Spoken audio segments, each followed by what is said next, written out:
Good afternoon. Thank you all for joining in. I want to spend the time today covering three topics.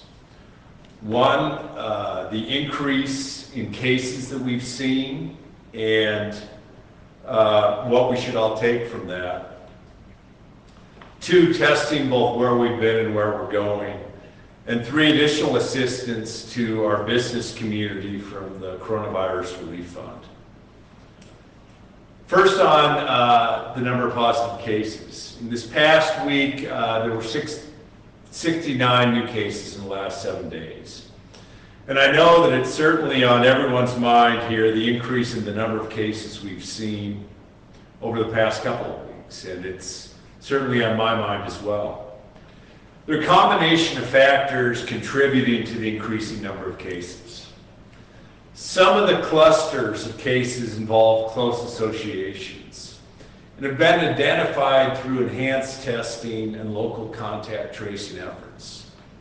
This is good news because we're actually able to recognize cases early and to take steps to both prevent further transmission or to slow the spread. And as I've said all throughout, it is expected we'll see more positive cases as we reopen the state and as we increase testing. Additionally, as recommended by the CDC, we are testing all close contacts to a new case, not just those showing symptoms. So clearly the potential to capture more positive cases arising from contact with a positive individual exists. But I do have concerns about the instances where we see community-acquired cases, where cases are difficult to track back to the source, or where cases were acquired from outside travel. Over the past 4 days, we've identified 43 new cases, including clusters in 7 counties and more isolated cases in 4 others. In Custer County, this includes 16 cases, which were the county's first. And most, though, are associated with 2 workplace settings. Some of the cases in Custer County don't even have symptoms, and fortunately, none have been hospitalized at this time. Several of those new cases that we've seen over the last 4 days are also associated with the ongoing outbreak in Bighorn County and on the Crow Reservation. This includes cases identified through recent community screening events. To date, 49 cases in this community and 3 deaths have occurred. Like Toole County, which had experienced an outbreak with 29 cases and 6 deaths, the experience of Bighorn County should be instructive to all of us. And that's any area of the state is still vulnerable to an outbreak and to a loss of life. I also encourage Montanans and visitors to Bighorn County and that area and the Crow Nation to closely follow the stricter regulations that they put into place. In Ravalli County, several recent distinct clusters were related to travel out of state, as in folks who came in from out of state to Montana, or residents who recently traveled out of state then spread the virus to households or workers' contacts. Lake County has a family cluster that's also limited to either travel from outside the county or to out-of-state visitors. Look, I think it's also certainly important Montanans know when an out-of-state resident who's visiting our state tests positive for the virus. The CDC has residency requirements that dictate how a state counts cases. So a vacationer, as an example, diagnosed here in Montana would be counted in their regular place of residency. But it's in the best interests of folks in our state to know if someone has the virus in their community, even if they're only there for a short time being. So we'll be sharing with the press and the public when we provide updates on new cases if we confirm a positive from an out-of-state visitor. It won't be included in our total case count to keep consistent with the CDC data, but it is and will continue to be analyzed as we understand how the virus is interacting in our state. So to place this in context, since we went to phase 2 on June 1st and opened up for out-of-state visitors without quarantining, around 5 individuals from out of state have tested positive while in Montana. And those 5 wouldn't be reflected on our website. Additionally, there's activity in Gallatin, Bighorn, and Yellowstone counties not influenced significantly by out-of-state travel that appear to be more likely clusters of transmission in the community among larger households or social groups. These counties also have some evidence of community transmission, or that cases can't be readily identified or associated with another known case. The increase in cases that we are seeing is concerning, but we should also place this in context. Montana has the lowest number of cases of any state in the country. The 3rd lowest increases in cases over this past week. If you look over just the last 7 days, as example, South Dakota would have 5 times more new cases, or Idaho 3 times more new cases than Montana. We still have the lowest positives, the lowest hospitalizations, and the lowest deaths per capita in the lower 48. However, we all have to commit to doing more to slow the spread of this virus in the coming months. We don't want to be taking steps backwards after how far we've come in successfully maintaining the lowest number of cases in the nation.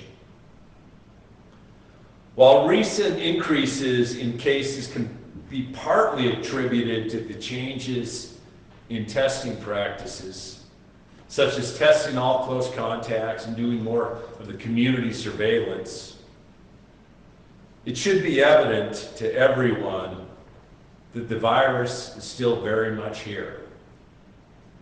The virus spreads quickly in households and communities and can spread before or in absence of symptoms.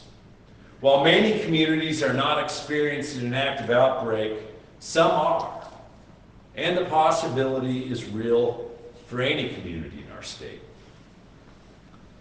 As we enter the summer months and see increased visitation to our state, or while Montanans go out to the brewery or bar to host a backyard barbecue, we need to learn how to minimize our risk as we continue to live our lives with COVID-19 in the community.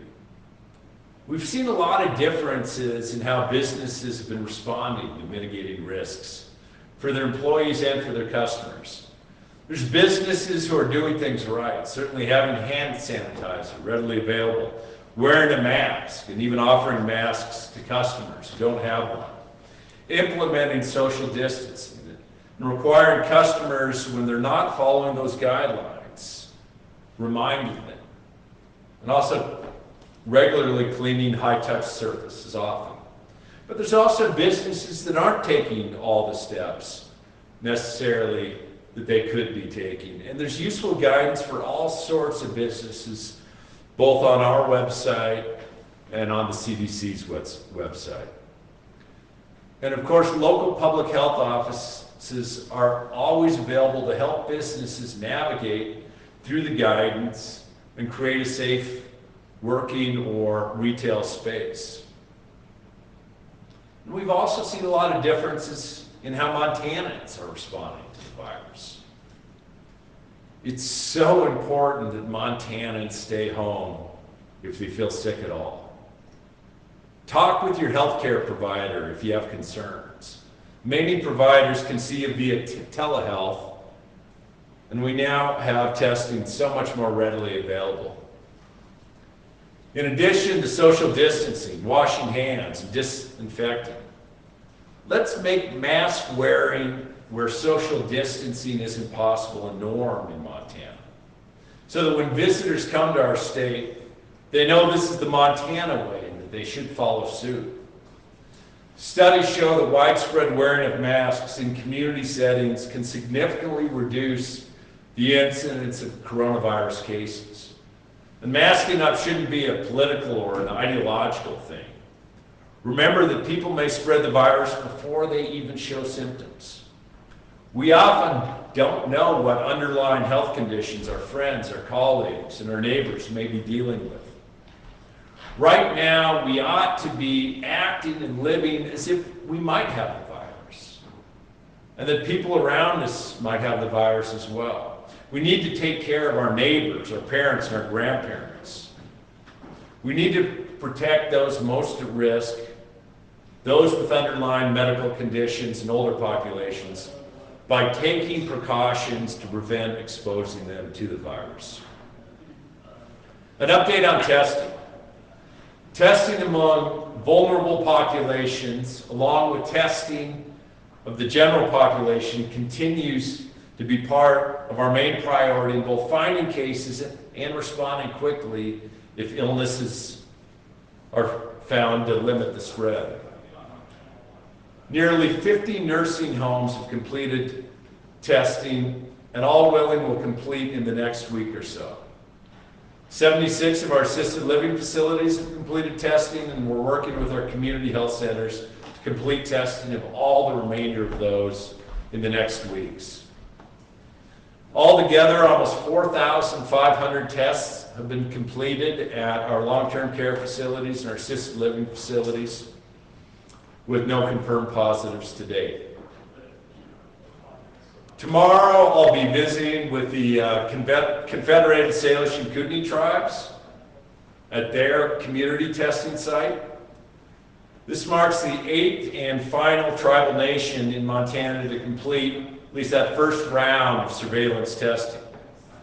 Not including CSKT, approximately 7,500 tests have been performed during community testing events in the tribal communities, with many more events being planned. Several more communities will be offering community testing in the upcoming weeks. Livingston, Gardner, Billings, and Miles City will offer community snapshot testing this weekend. Next week, Mineral County will offer testing, and Glasgow and Wolf Point are planning for some July testing dates. We continue to work with several other communities to set up testing events in the coming weeks. For the week of May 30th to June 5th, we completed a total of 7,740 tests. Last week, from the 6th to the 12th, we completed 11,229 tests. So an increase of about 50% from the week before. We continue to work towards and get closer to the testing target of 15,000 tests per week, or 60,000 a month. I'm certainly thankful for the incredible partnerships we've seen across the state in getting these community testing events set up and running. It's only if we all work together that we can keep Montana healthy, physically, mentally, and economically. While continuing to protect the health and safety of all Montanans is really so critical, it also remains a priority to help those economically impacted by this pandemic. Through the Coronavirus Relief Fund, we've been able to consider and begin meeting the needs across all sectors of our economy and in all corners of our state. The funds distributed have gotten Montanans back to work, they've stabilized businesses, they've provided a safety net for individuals, and they've jump-started industries, while considering what support should be available to ensure longer-term sustainability. Over the last 6 weeks, I've announced a dozen grant programs funded by the Coronavirus Relief Fund to support families, small businesses, nonprofits, local governments, and health services impacted by the COVID-19 virus. Through these programs, Montana is getting support directly to businesses, nonprofits, homeowners, and renters. To date, the state has awarded nearly $30 million to around 3,000 businesses, nonprofits, to ensure that those organizations can stay open, keep workers employed, and provide needed services to our communities. Today, I'm pleased to announce a new program that we've been working on in partnership with our banks and lending institutions. We know that some of the medium-sized and larger businesses are in need of relief exceeding the $10,000 maximum business stabilization grant and may need more than a one-time infusion of cash assistance. So the program that we're announcing today, the Montana Loan Deferment Program, will allow businesses and other entities to defer payments on existing loans for 6 to 12 months and free up a significant amount of otherwise dedicated capital for the borrower then to leverage on a monthly basis. So those are for existing loans for businesses seeking access to new capital. We're currently developing a program. With the loan deferment program, if a borrower is approved for the program, the borrower isn't going to have to make payments on that loan for anywhere from 6 to 12 months. So if a business was getting a grant of $150,000, for an example, which is the maximum amount, that amount would defer payments on a loan of up to or around $3 million, depending on the terms and the conditions of an individual loan. And under this program, there is no minimum size loan that businesses can work with their lenders on. So we assume participation of about 20% of the existing commercial loan portfolio in our state. Program of $125 million would allow for the deferral of payments on loans totaling approximately $2 billion. So in short, with this program, dollars are going to go a long way to help support and sustain our businesses in Montana.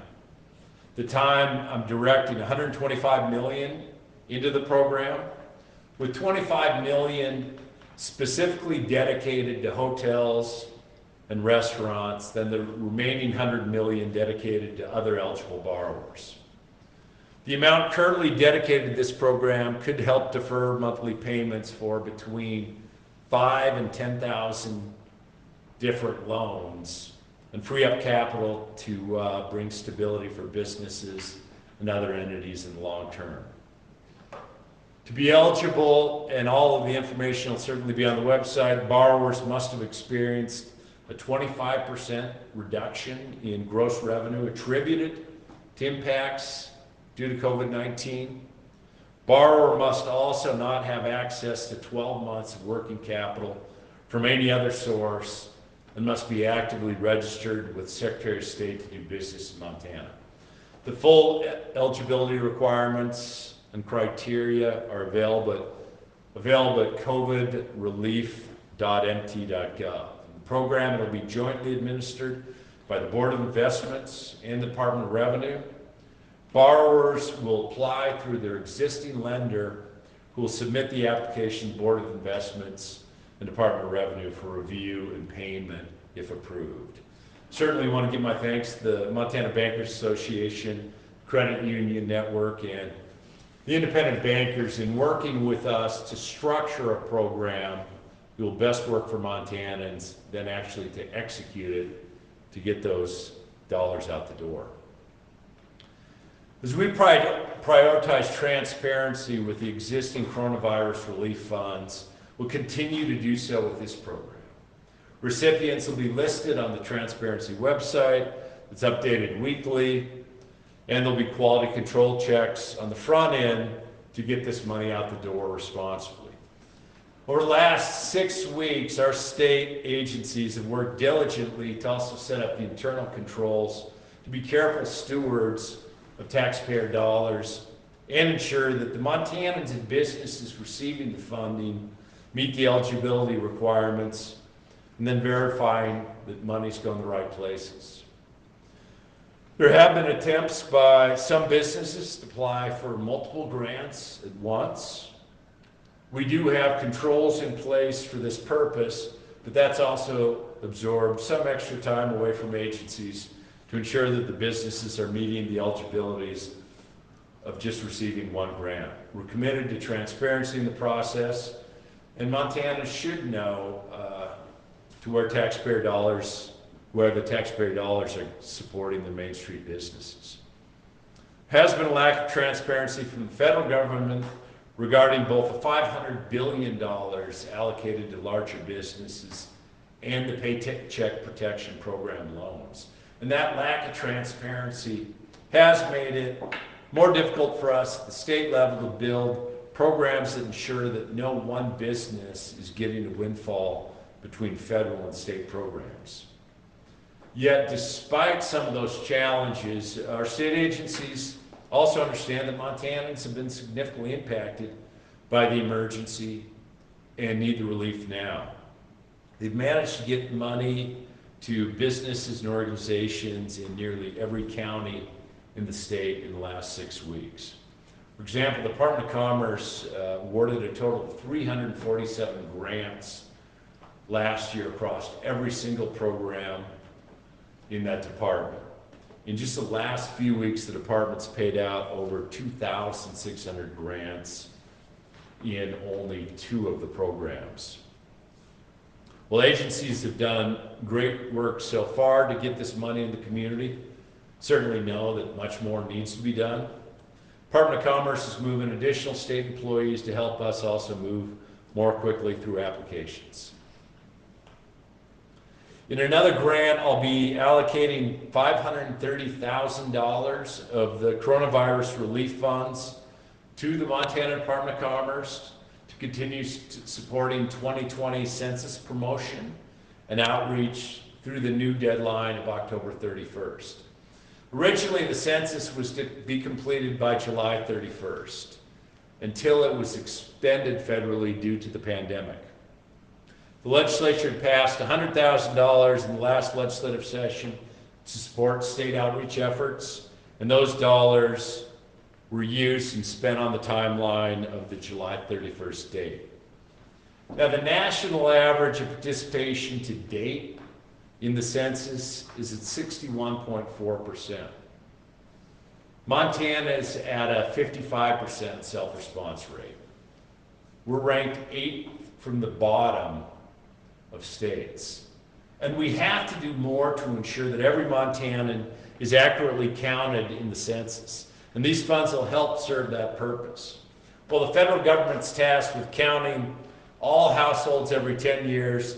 The state supports education, outreach, and promotion of the census. The U.S. Census Bureau had suspended all field operations from March to early May to slow the spread of COVID-19. And Montana's response rate is, as I noted, well below the national average. The funding that we'll be providing will support the state over the long term, ensure that we can do everything we can to get a complete count and our fair share of federal funding for the next decade. The bulk of those funds will be used to buy media to make sure Montanans, particularly in low response rate areas, know why responding is important and to encourage self-response. We know that an accurate and complete count of all Montanans is critical for determining the federal funding distributed to the state for education, highways, healthcare, and over 300 other programs. The census estimates that the state will receive nearly $20,000 per person who's counted over the next 10 years. Additionally, the count shapes our voting districts and will determine whether Montana will receive a second seat in Congress. So in short, when it comes to coronavirus relief funds, we'll continue to evaluate both the need and demand for these programs and make additional announcements in the future.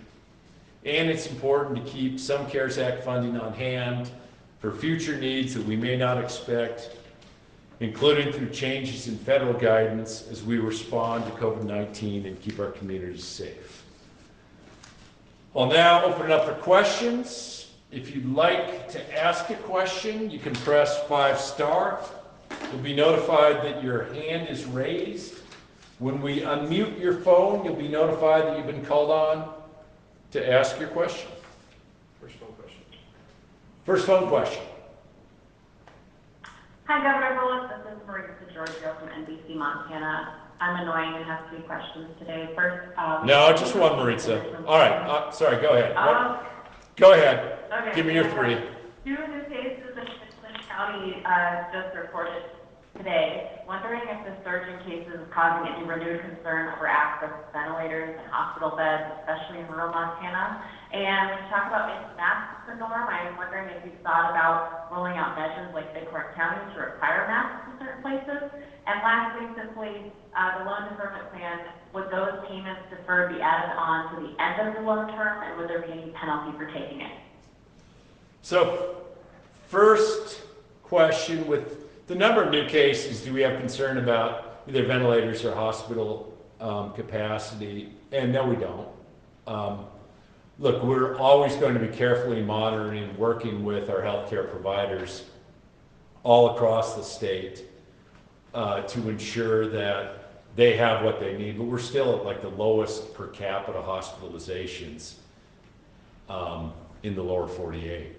We are seeing some states around the country where their hospitalizations are really, really spiking. Certainly every time that I hear another individual goes to a hospital or a loss of life, it does cause concern. But from a capacity perspective, we're still in a good place in Montana. Your second question was Bighorn County is requiring masks. I'm strongly encouraging them. Have I given thought to requiring masks where social distancing isn't possible? Now, look, Montanans ought to be taking care of one another. And it's one of these things that I will provide strong encouragement. And I think that certainly local public health, as we've seen in Bighorn County, can take different actions. But encourage it, like, let's not make a big thing of this. Like, let's just do this to try to keep not only ourselves, but folks around us safe. And your third question was, we might allow her to repeat it because that's the problem from Reed's asking 3 questions. And I'll let the budget director answer it. Go ahead, yeah, Reed. I was wondering if those payments that are deferred will be added on to the loan term, and would there be any penalty for taking that deferment? Thanks, Marisa. This is Tom Livers. The Coronavirus Relief Fund will cover the interest payments for that period of time, between 6 and 12 months, depending on the specific conditions of the loan. So there will be no interest payments. There will also be no principal payments from the borrowers, because the principal amount will be deferred to the end. The interest will be covered through the public funds up to 6%, and the banks will write down any amount above 6% for that period of time, but the principal amount is deferred to the end. No penalty.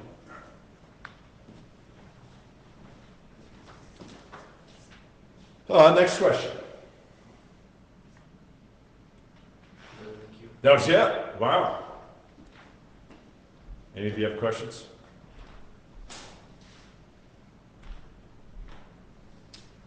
Governor, this is Jonathan Ambarian from Montana Television Network. I was just wondering, you mentioned there have been some additional cluster cases that have seen some big spikes in some of the counties. What is it, at what point do you guys begin to look at whether there's any need to look at potentially restoring some additional restrictions at some point? Is that something that you've talked about at all?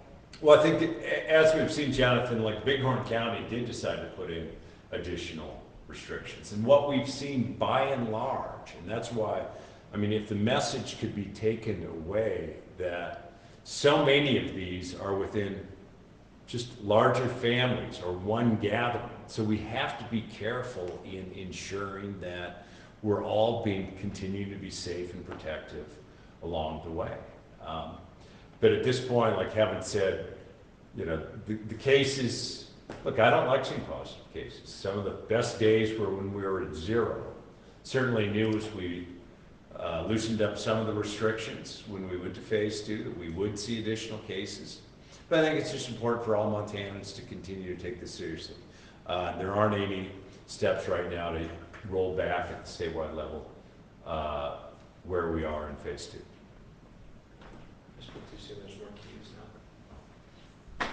Another phone question. Hi, this is CCLA with Dillon Tribune. I was wondering about the availability of testing.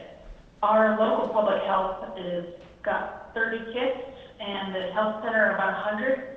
And they met recently and wondered just how they were going to be getting more, if they were going to be getting more. Oh, do you want to handle it? Sure. Yeah. Jim Murphy.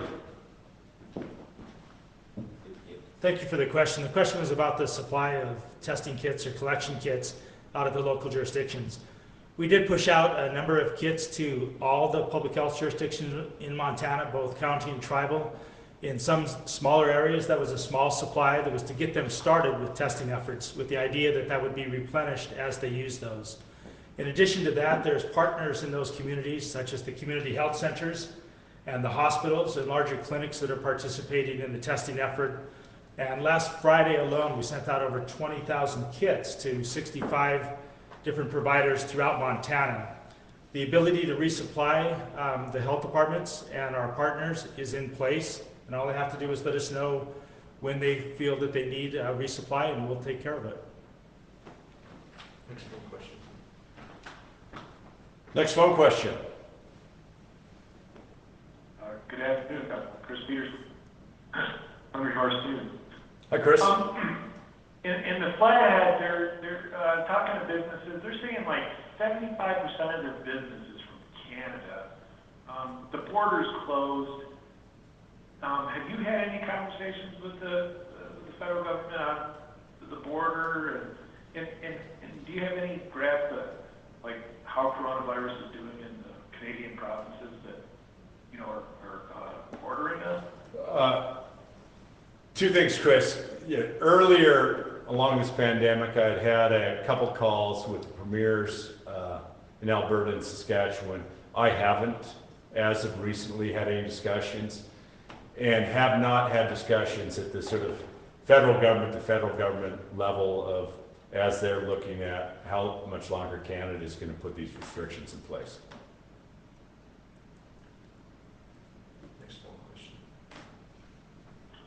Next phone question. Yes, good afternoon, Governor. Paul Haney with Billings Gazette. And my first question I've got two is just looking specifically at rural counties and Custer County in particular. Is there any guidance available for health officials within those counties to follow just with how to deal with issues that are particular to them when it comes to combating COVID-19 and stopping its spread? So to understand your question, do rural communities have understanding of both what should be done to stop the spread and combat coronavirus? I mean, I guess I'd say two different things, one of which is, local public health officials, urban and rural, both have the information along the way, and our state public health department and our epidemiologists are working with communities large and small. And then, while Montana's COVID numbers do remain the lowest in the country, we're seeing them creep up into the thousands with its neighbors. And so I'm wondering, just like you said, you reached out to Canada, are you in coordination with civic and health officials with neighbors here in the States? I'm sorry, you cut out a little bit. Am I in contact with health officials in our neighboring states? That's right. We just did a conversation, I guess, a day or two ago with the North Dakota governor as but one example. We worked quite a bit with Wyoming governor and their public health side as we were opening up Yellowstone. But as far as, every state is addressing this differently and, doing what from my perspective, what we've tried to do is take those measures so that we could keep control on our cases and the positives. But the challenges of, look, from out-of-state travel, which as I noted, since June 1, we've only identified 5 individuals that were from out of state that tested positive here. The challenges will only certainly continue in that respect, but it's not just from our adjacent states, it's from, you know, folks all around the country that want to visit Montana. Next phone question, please. Yes, hi, Governor Bullock. This is Jonathan Henniger, Montana Free Press. I was just wondering, so these new cases that you're announcing, are they just part of the course, or are they showing that what we're doing is working with contact tracing and things like that, or is there a reason for people to be alarmed? Yeah, so I think people should be certainly aware that the virus is still in our midst, right? And we need to continue to take it seriously. But as sort of noted in the body of the comments, Line unmuted. some of the increase in numbers that we've seen are because we've changed the way that we contact trace. I mean, we used to, now we test anybody that had contact with a positive. So it's only natural that we're going to see some cases arising from that. Some of the cases that we've seen clearly have arisen, like we've detected them through our greater snapshot community testing, sort of the larger surveillance testing that we've done along the way. And we've seen many clusters, meaning like one household or one event where there are a number of positive cases. So certainly expected additional cases. You can't get much lower than some of the zeros that we're having along the way. But I think it's a cautionary warning to all of us that, and Montana's unique in how low we have the cases, but we're not unique in the fact that everybody should recognize that this virus is still in our midst. And we have to take it seriously because the way that we keep our cases low really is incumbent upon every single one of us in this state to recognize that we're still, you know, in a time of a global pandemic and a virus in our midst. Second to the last question. Next question, please. Hi, Governor. This is Shaylee Rager with the Bozeman Daily Chronicle. I have a question about testing as well. You mentioned that the state is still working towards this 60,000 per month testing goal, and I'm wondering what it's going to take to get to that 60,000 per month testing goal and where we're at with it. If you have like maybe a timeline of how long that's going to take or when we can expect to see that. Shaylee's, I think I noted that we were 11,500 last week, and you know, it's one of these where, look, we're working with emergency rooms to try to get it up and running for folks that come in the emergency room. We continue to work with public health, having weekly testing meetings. I am, but then staff is saying, where all do we need to go? Now, I'll tell you that the number isn't as important as making sure that there's widespread available community testing. First, for any individual that has any symptom. And second, for our vulnerable populations. Like, as I note that we're just about done with all the long-term care facilities, but we're already in those discussions to say, well, we want to regularly test the workers coming into long-term care facilities. And throughout it all, it really is trying to say, we want to make sure that supply constraints shouldn't be what's driving the discussion. Let's get the tests out as we can and make it available all across the state. Final question. Last question. Hi, Governor. This is Public Radio. Thanks so much for the bill. You mentioned the 5 out-of-staters who tested positive here. Did they get tested at one of the public testing sites in tourism town? But can you give us any information about where they were when they tested positive? Nikki, I'm sorry, I just looked over to Jim Murphy, who's the head of the Communicable Diseases Bureau. Can't give you information on that right now. We're going to get up on the website soon, sort of where the positives from out-of-state visitors, you know, the numbers and information about them that, you know, I don't think it was just sort of the widespread community testing, but we'll continue to try to dig in so we can provide some information to you and the press on those.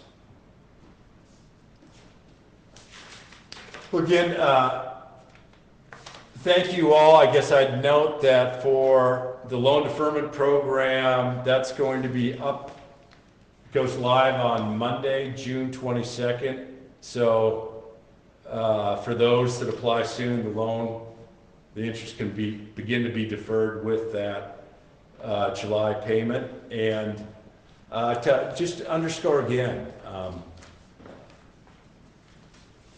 we will continue to see cases in Montana, and it really is incumbent upon all of us what happens with this virus. We can only control the things of science that are within our control, and that's still recognizing that social distancing and disinfecting is so critical, that if you're sick, make sure to go see a doctor and don't be out in the community during that time, and do those steps to try to keep all Montanans safe. Thanks so much for joining us today.